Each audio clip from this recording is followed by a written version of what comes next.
Bienvenida María Paula, ahí entiendo que ya estamos grabando. Muy bien, bienvenidos entonces a nuestra séptima reunión. Veníamos conversando hace unos minutos con los que fueron llegando primero, que no podemos creer que ya el recorrido que venimos haciendo, reunión número 7, ya hemos superado la mitad de lo que es el temario de Microsoft Learn. Bueno, hoy entramos en unidad nueva, en unidad de visualización de datos. ¿Y me confirman que estén viendo la presentación? Sí, profe, está bien, ¿no? Excelente, Se ve súper bien. me alegro. Bien, entonces, hoy nuestra agenda, como ya lo habíamos adelantado en el grupo de WhatsApp, ya hicimos nuestra bienvenida, nuestra introducción. Vamos a pasar a lo que es uso de objetos visuales en Power BI. Me gustó ya los capítulos que son con visualización, sin duda tienen mucho de más entretenidos. Les cuento que estuve practicando en mi caso, me entretuve bastante con lo que fueron el capítulo cuando hablaba de los informes con Python. Me gustó mucho. Después repasaremos nuestro cronograma, traigo unas nuevas preguntas de ensayos y próximos pasos como es habitual en nuestras reuniones de lunes. Entonces, uso de objetos visuales en Power BI.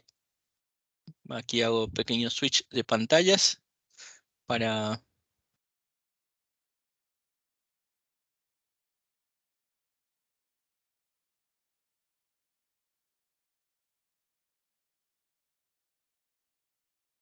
Me confirman cuando ya estén viendo el navegador con uso de objetos visuales en Power BI.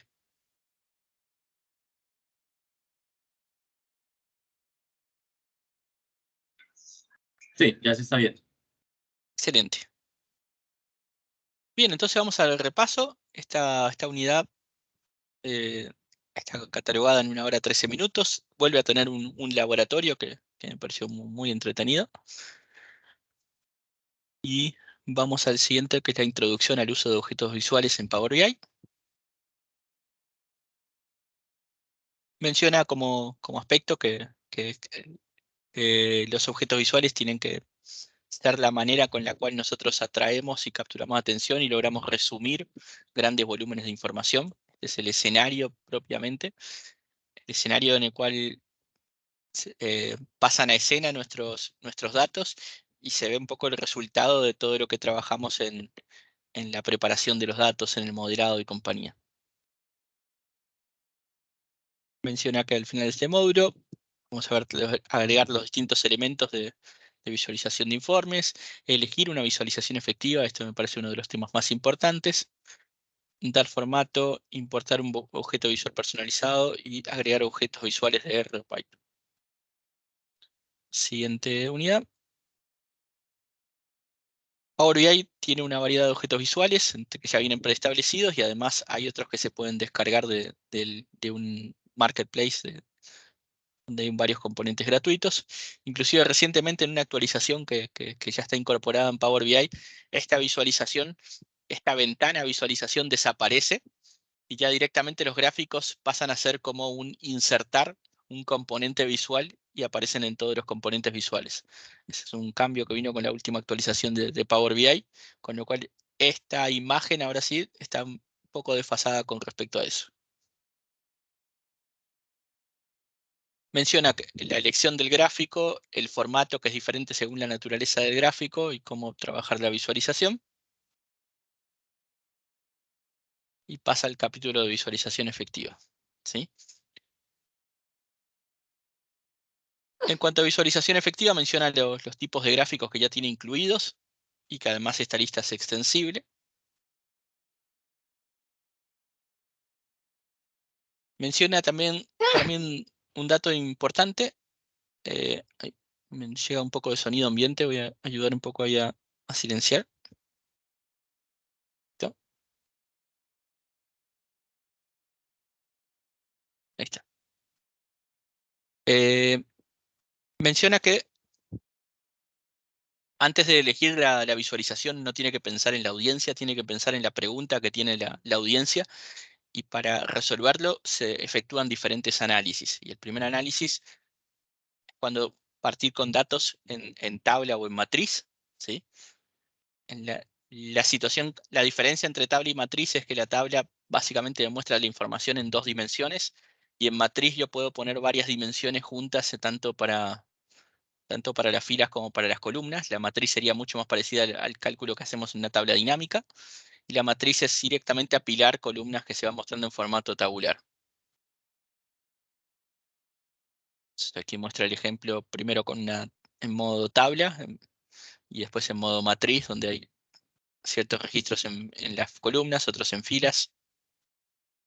Después trabaja con gráficos de barras y columnas y la diferenciación de las barras agrupadas contra las barras apiladas.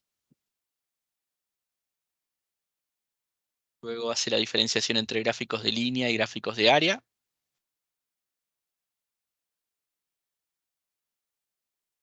Gráfico circular, anillo y trim-up, que en todos los casos es un análisis de descomposición.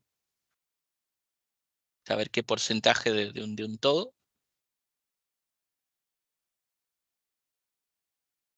Gráficos combinados, poder tener un eje compartido, un eje diferencial para determinados análisis. Para cada uno de ellos va mencionando como un patrón de lo que debe, cuando tengo que comparar diversas medidas con distintos intervalos, pero tengo que mostrar todo en un objeto visual, identificar si una medida tiene un valor correlacionado. Digamos, siempre hay un patrón que me parece interesante profundizar en cada uno de los casos para decir en qué caso elegir esta u otra visualización. La visualización de tarjeta, para dar ciertas informaciones numéricas importantes de objetivo, del valor actual. Visualización del embudo, que esto es para flujos, para tasas de conversión, muy, muy útil.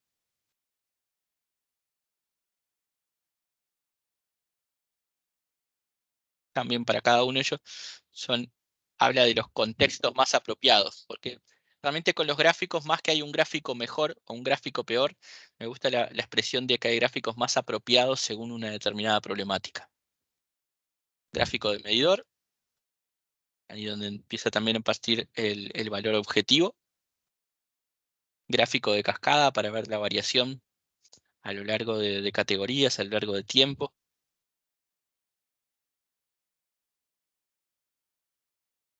Gráfico de dispersión, cuando queremos ver todos los posibles valores entre ejes, también ver la correlación de una variable con otra. Mapas. Los segmentadores o slicers, para aplicar filtros. Visualización de preguntas y respuestas, con los componentes que tiene la visualización, o sea, el espacio para preguntar, la lista de preguntas sugeridas, que tiene más abajo el icono para convertir la respuesta de esa pregunta en un gráfico aparte. Y después pasa a la parte de formato y configuración. En formato, menciona que si bien diferentes gráficos tienen configuraciones diferentes, nos muestra dónde encontrarlas. Todas sí mantienen un título, todas tienen algunas cosas en común, como el fondo, el título, las fuentes, bordes. Se menciona cómo trabajar eso para darle un aspecto institucional. Título, fondo. Información sobre el cuadro de herramientas. Esta es una manera de hacer un detalle de cuando se le ponga el cursor encima a un determinado gráfico.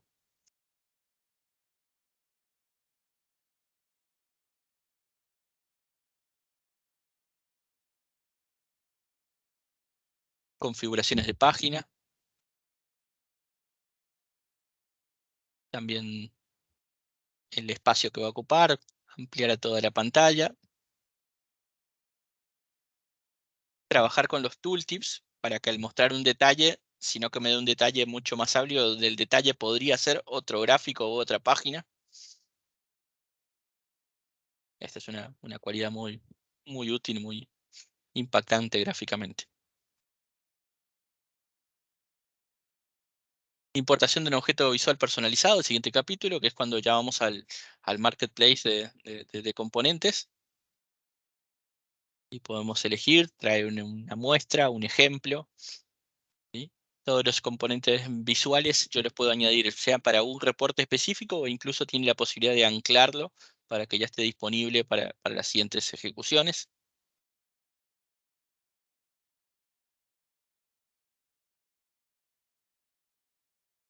Pues lleva la unidad de agregar objetos visuales de R o Python.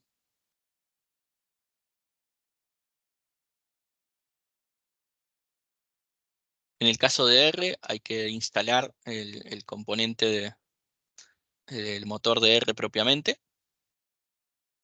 Después de instalarlo hay que determinar cuál es hay que tener el motor de R y también un editor, un IDE de R, como podría ser RStudio, es el que uso yo, pero no es el único.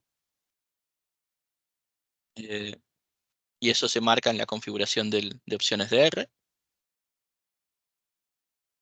Y luego ahí está el componente visual de R.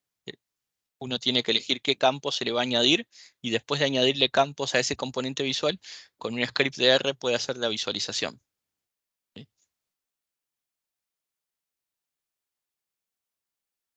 En Python es muy parecido en cuanto a la construcción del gráfico. Se añade un objeto visual de Python, se le arrastran campos y sobre eso se escribe un script de Python para mostrar, utilizando las librerías. Hay una lista de librerías que son las admitidas, que ya están, digamos, homologadas, entre las que están las más comunes, Pandas, Matplot, SUMPY. Hay de las más utilizadas son estas estadísticamente. También hay componentes visuales que hacen uso de objetos visuales de Python. Luego ya va a los indicadores clave de rendimiento, los KPI.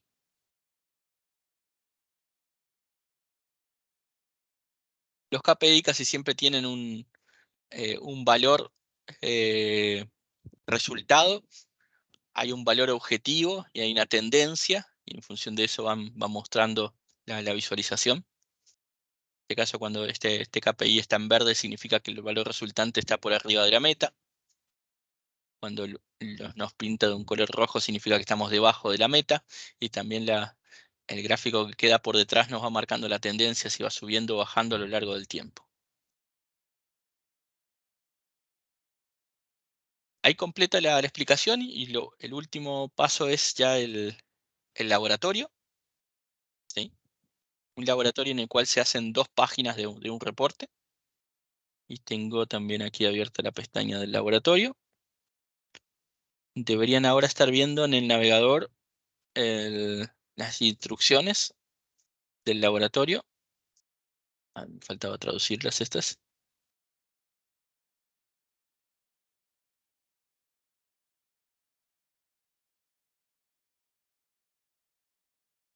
Ahí ya lo puse traducido. ¿Ven las instrucciones del laboratorio, verdad? Sí, ahí, gracias. Bien, en el laboratorio entonces, en la primera página vamos a diseñar un informe que se parece mucho a este, que tiene un logo, que tiene filtros a la izquierda, que tiene 3 gráficos. El del medio es un gráfico combinado. Entonces, bueno, nos va diciendo primero añadir la imagen en la parte superior izquierda con el logo. Vas a ir a buscar tal. Después agregamos los segmentadores a la izquierda. Un segmentador en formato de lista desplegable con el año fiscal. Otro segmentador con la región. Va a ir debajo. Cada uno de los componentes nos va diciendo en qué zona de la página con esta representación nos va diciendo dónde debe ir. Luego el gráfico combinado, que va a ir en esta parte, el dato central. Nos dice qué poner en el eje de barras y qué poner en el eje de líneas. ¿Ven? El mes en el eje de X y las ventas en el eje Y. Y el profit en el eje de las líneas. También una característica de formato es que nos muestre los meses aunque no tengan datos, porque el último valor de la tabla no tiene datos. Luego agregar los siguientes gráficos, uno de barras apiladas y otro de barras horizontales. Cuando completamos eso, nos queda la primera página como este.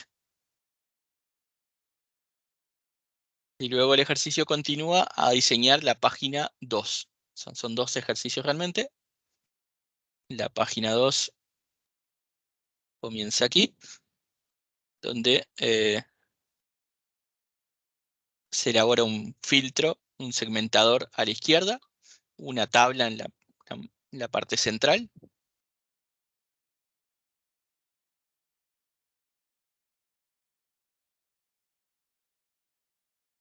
Se van aplicando una serie de filtros, añade una tarjeta y después va a la página 3, donde hace uso de los KPI, de los indicadores de rendimiento, y hace la comparación de las ventas contra el objetivo.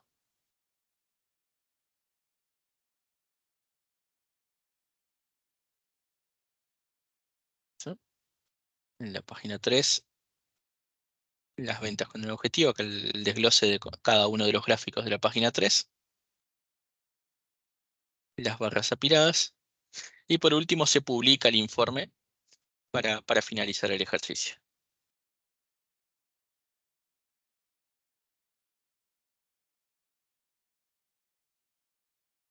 Se visualizan todas las páginas del informe ya publicado. Se ve la vista de pantalla completa.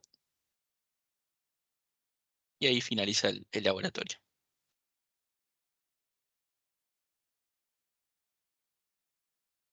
Hasta aquí se entendió lo de la hoja de ruta de Microsoft Learn, el laboratorio.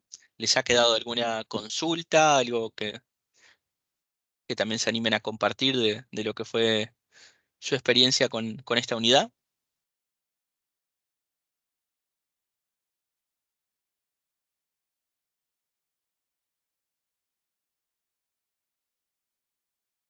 Para mí Todo está muy claro, claro, está bien. Rodrigo.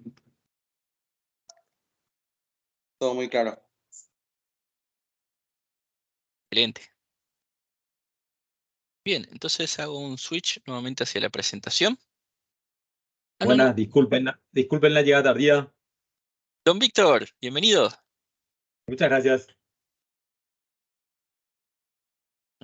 Antes de volver a la presentación me faltaban las preguntas del final de la unidad.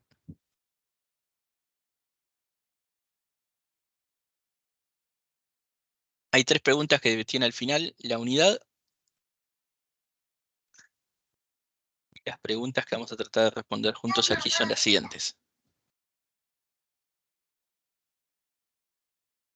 Pregunta número 1. ¿Cuál es la ventaja de utilizar información sobre herramientas de un informe? ¿Sí? Y vamos al tooltip o al cuadro de herramientas. ¿Cuál es la ventaja de tenerla? Proporcionar a los usuarios información adicional sobre un objeto visual del informe, como el autor, la fecha y la hora en que se creó. Opción 2, proporcionar más detalles específicos del contexto de los datos sobre los que se mantiene el mouse. Opción 3, ofrecer a los usuarios la capacidad de exportar datos desde el objeto visual. La segunda opción sería para mí. Yo voy por la 2 también. La 2 también. La segunda opción.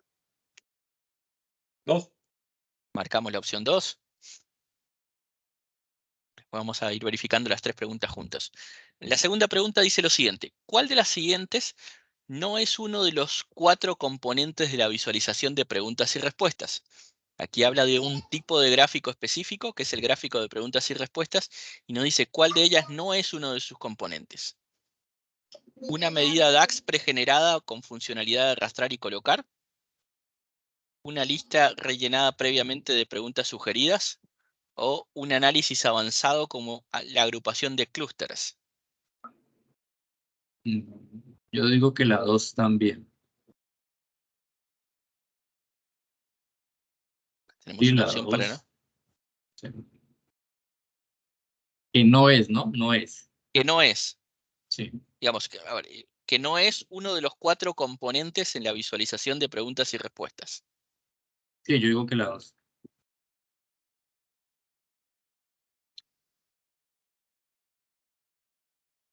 ¿Alguna otra opinión?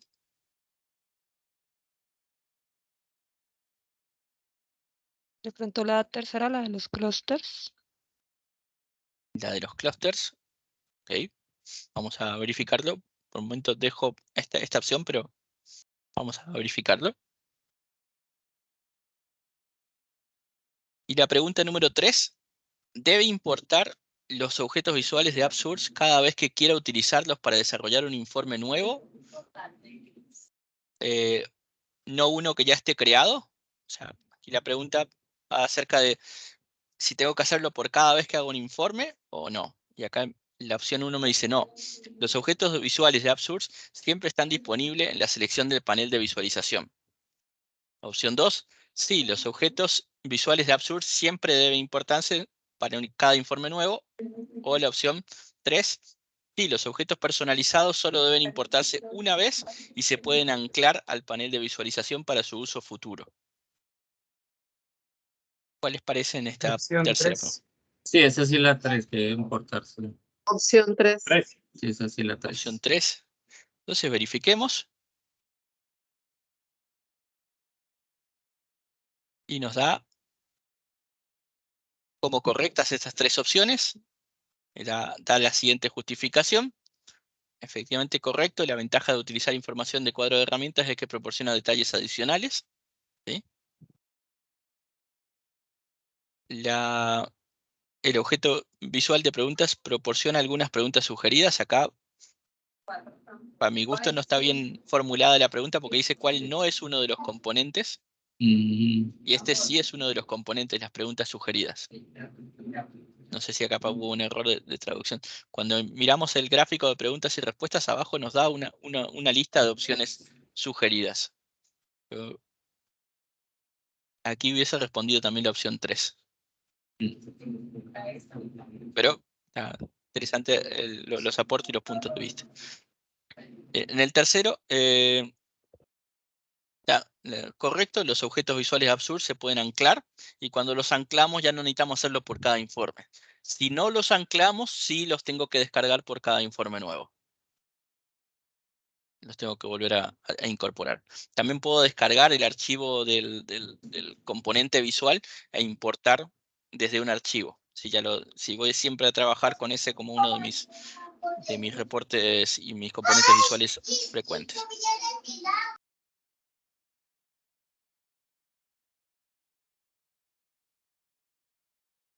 Bien. Y bien, con eso completa el módulo y ya se logra la insignia de completar esta unidad, que es la primera de 3 de los componentes visuales. Volvemos ahora a nuestra presentación.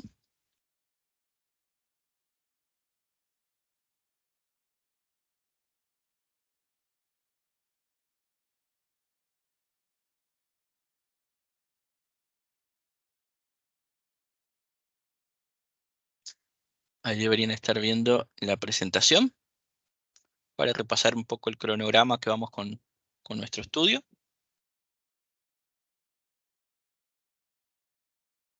Donde hicimos el primero de los 3 capítulos de visualizar los datos, uso de objetos visuales. La unidad que viene ahora es muy interesante, que es creación de una historia basada en datos con informes en Power BI. Pero antes de ir a eso, repasamos un poco cómo estamos en el cronograma por unidad. Ya estamos desarrollando lo que es el grupo 3, donde ya una vez que completemos el grupo 3 estaremos en cerca de un 75-80% del contenido del examen. Y como es habitual, traigo algunas preguntas de ensayo. Y las preguntas de ensayo esta vez las traje más sobre temas de visualización de lo último que hemos abordado. Entonces, vamos a las preguntas de ensayo. Usted necesita crear un componente personalizado de R utilizando Power BI Desktop. ¿Qué es lo que usted necesita hacer primero? Instalar R en su computadora, configurar las opciones globales de R en Power BI Desktop, habilitar los scripts visuales en la visualización, en el panel de visualizaciones de Power BI Desktop, o habilitar características de Preview Feature, que son las características preliminares, le llama la traducción de Power BI Desktop. ¿Cuál les Instalar parece de primero. estas opciones? La instalación, Opción 1. opción 1. Sí, me imagino que primero la instalación de R, ¿no? Sí. Lo primero, me imagino que es la instalación. Efectivamente, la instalación es el primer componente. Acá hay la pregunta, cuando se trata con Python, este no es el primer paso, porque Python no necesita que esté instalado para añadir el componente visual originalmente. Solo cuando voy a escribir script de Python. Pero en R sí es el primer paso, es instalar R. Hace la justificación. Para crear objetos componentes visuales tenés que instalar R en tu computadora. Luego se configura las opciones de R en Power BI Desktops, en las opciones. Y habilitar, o sea, todos los demás pasos, el segundo y el tercero son pasos correctos que necesitamos. El último no. El paso 2 y 3 son correctos, pero no son lo primero que tenemos que hacer. Diría que es ese mismo orden. Primero instalar, luego configurar las opciones de R y tercero, habilitar los scripts visuales.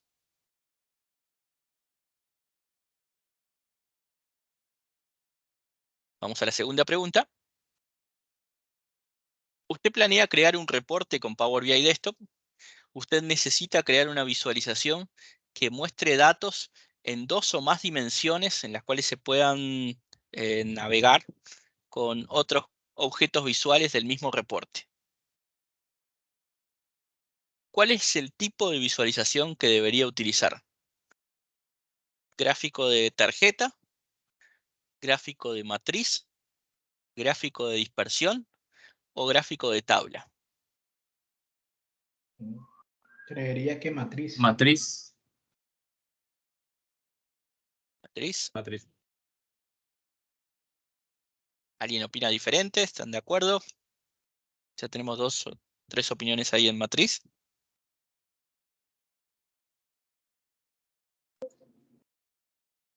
Vamos a ver la respuesta. Efectivamente, matriz es la respuesta correcta, que nos permite 2 y más visualizaciones, 2 dimensiones para trabajar. Y la justificación es, el gráfico de tarjeta me permite ver un solo dato. El gráfico de dispersión me permite ver valores entre 2 ejes. Y la visualización de tabla,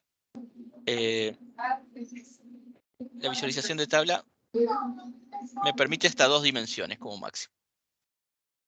Les pido ayuda porque me está llegando un poco de sonido ambiente. Entonces, cuando no necesiten hablar, si podemos silenciar.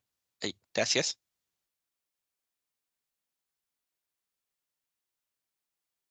Y vamos con la tercera y última pregunta.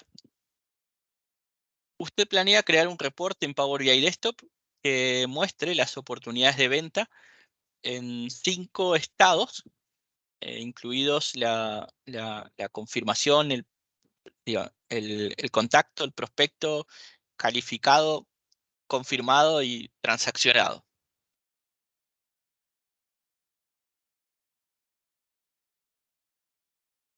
Usted necesita identificar qué tipo de visualización debe utilizar para mostrar lineal y el proceso lineal y la secuencia con cada uno de los estados y cómo cada uno de los estados transiciona hacia el siguiente. ¿Cuál es el tipo de visualización que deberíamos utilizar? Y nos da el estado de los tipos de gráfico de embudo, segmentador, Trimap y cascada. Creo que opción 1. También creo que el embudo. Embudo, tenemos ahí 2 votos. Yo también me iría por el embudo. Y vamos a ver entonces la respuesta. Efectivamente, el embudo es la visualización que nos permite un avance lineal de la secuencia y cada uno de los estados.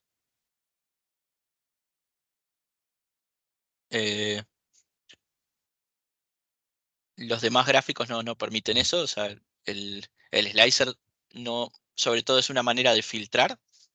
El trimap muestra la descomposición, pero no en forma secuencial. Y el de cascada solamente me va mostrando la diferencia entre un estado y el anterior. Con el importe de más o de menos que tiene contra el anterior. Excelente, estamos muy bien afinados con las preguntas de examen. Tengo que felicitarles, que ahí veo un gran progreso. Y fíjense que ya el temario estoy incluyendo preguntas de preparación, de visualización, de modelado. ¿Qué tenemos para adelante? La siguiente unidad va a ser creación de una historia basada en datos con informe de Power BI, donde se van a profundizar, digamos, ya conociendo cuáles son los tipos de gráficos, qué tengo que hacer para que eso se convierta en una historia. Ahí es donde logramos redondear y capturar la atención y dar presentaciones realmente brillantes. Este es el segundo de 3 capítulos que tenemos en visualización. Y con eso estaríamos completando lo que tenemos para el día de hoy. No sé si antes de cerrar tienen alguna consulta, algo que quieran agregar o compartir de lo que fue su estudio de esta semana.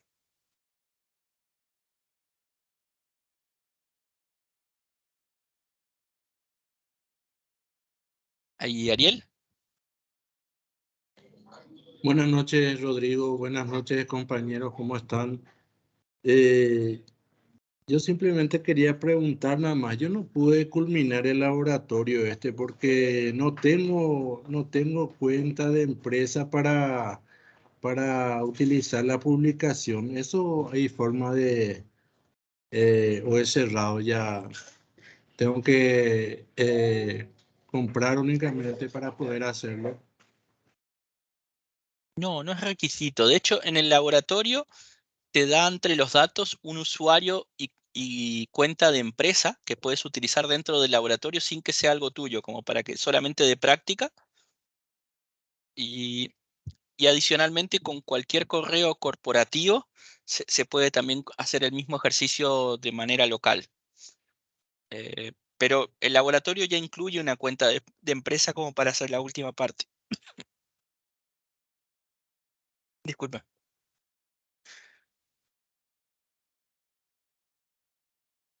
Yo puedo ayudarte, Ariel, si necesitas con respecto a ese último paso del proceso para hacerlo juntos y con mil gusto. Sí, por favor, te voy a agradecer muchísimo. Gracias. Excelente, Ariel. Gracias a ti por compartir.